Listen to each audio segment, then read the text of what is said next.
Hello, this is Claus Jensen presenting a game I played in the Correspondence World Championships on ICCF. In the preliminary round of the championships, I scored 50%. I won 2 games and I lost 2. The rest was drawn. And this is one of my wins, played in my pet line against the Sicilian Najdorf. I'm playing the white pieces and game went e4, c5, knight f3, d6, d4, c takes d4, knight takes d4, knight f6, knight c3, e6 the Najdorf. In this line I almost always play 6h3. This is my favorite system against the Najdorf. I've had tremendous success playing this system. Not because it's objectively best, but because I know it very well and because opponents don't. And furthermore, opponents tend to underestimate this system. And that's of course also in favor of the 6h3 system. One move here is e6, preparing a quick d5. This should equalize fairly quickly, but in this game my opponent played e5, which is also a normal move. Knight back to e2, bishop e6, and g4 is the typical move in the 6h3 variation of the Najdorf. The whole opening system is a kind of prepared Keres attack, you could say.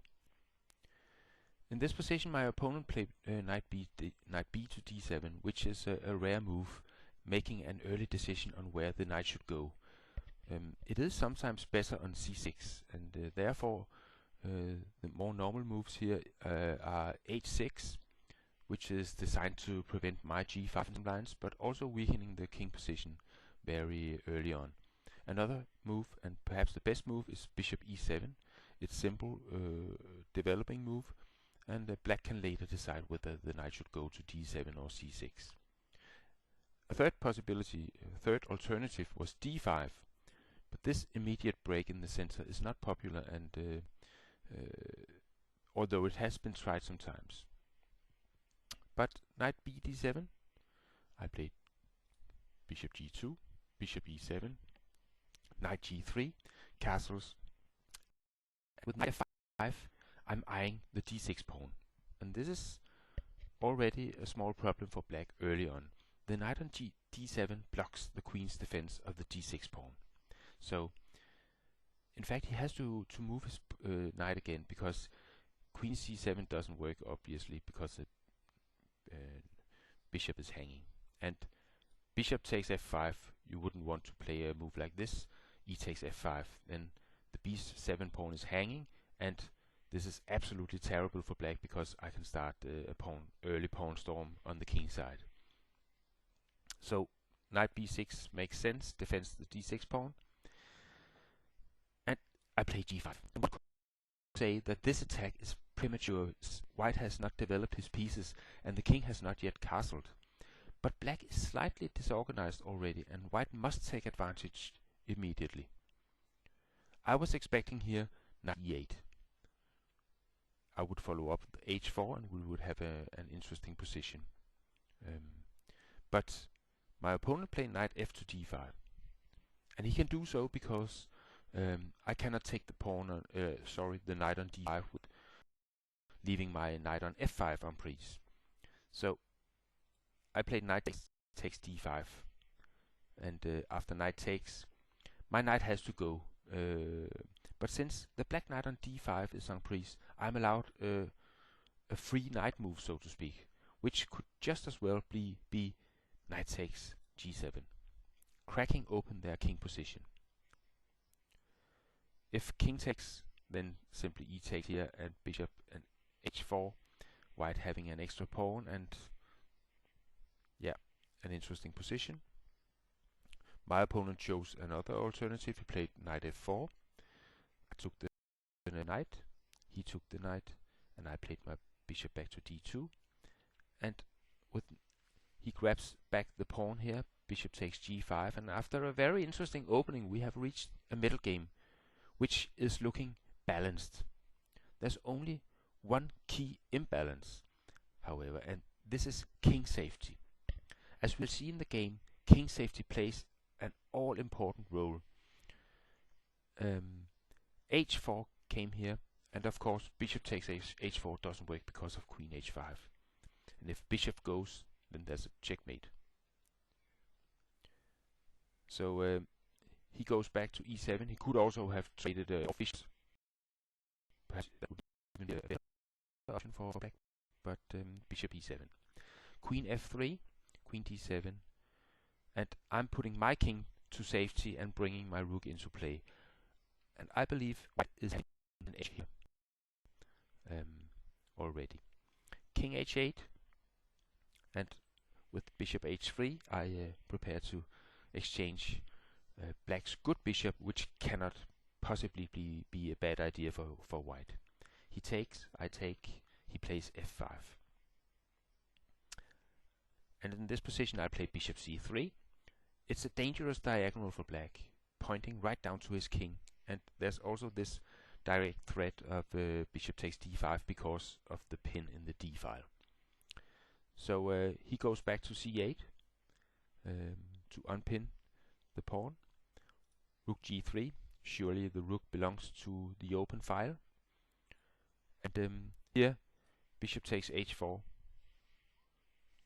would lead to rook takes d6, and if he takes here, I take, then it's again a matter of king safety. Now the e5 pawn is very weak, and black cannot allow white to open the long diagonal for the bishop.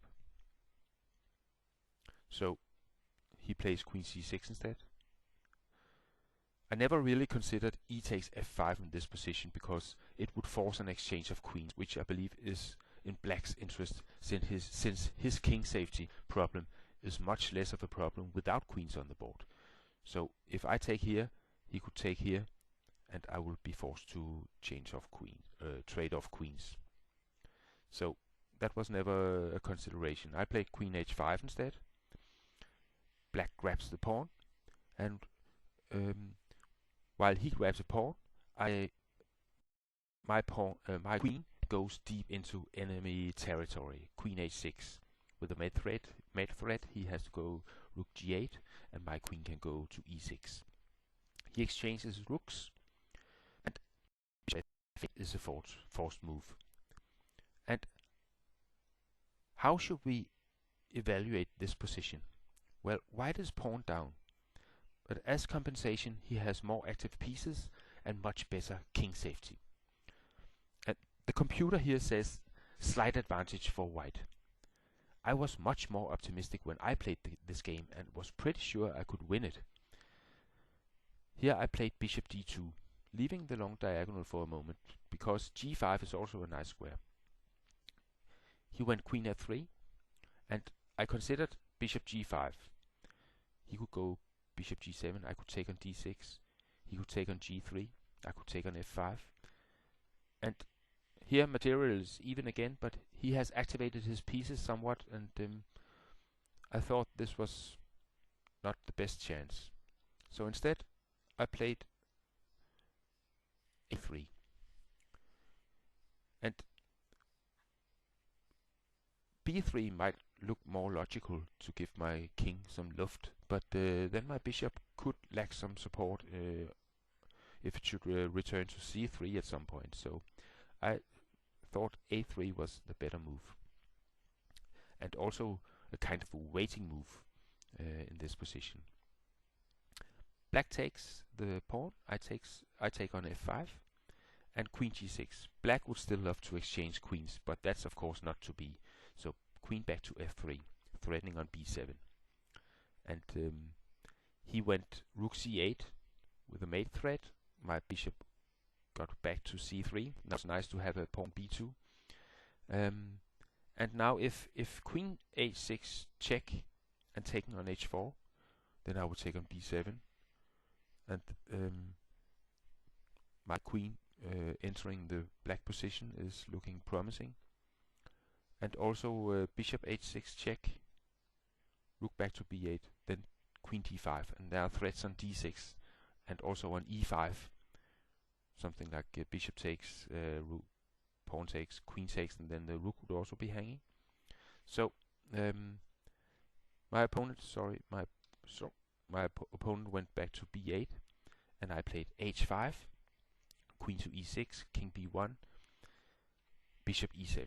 And now I decided to keep my bishop on the long diagonal, and therefore I played a few waiting moves, improving my king safety and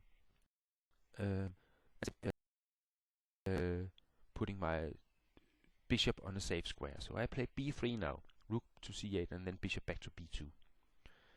He has to go, he went rook c6, I went rook e1, and he went rook c7 because he has no useful moves at his disposal. And with his king tied up in the corner, I can now start planning the undermining pawn push c5.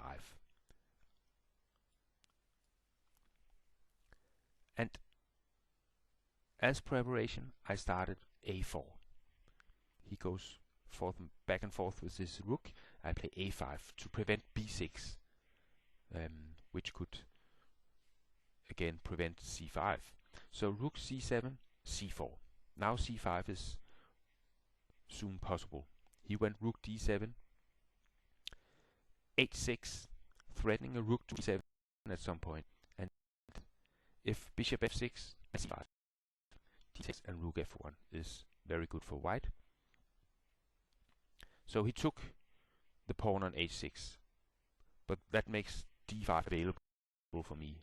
It's a very active square, and it comes with a mate threat on g8. So he goes back with the rook, and now comes c5. This undermining c5, and it's amazing to see how this black position falls apart very quickly now. He could have gone rook f8. I would have taken on d6, playing my king away, and taking on b7, and this is a good position for white. In the game he played queen f6. I put my king away. He went queen f5. I took on b7.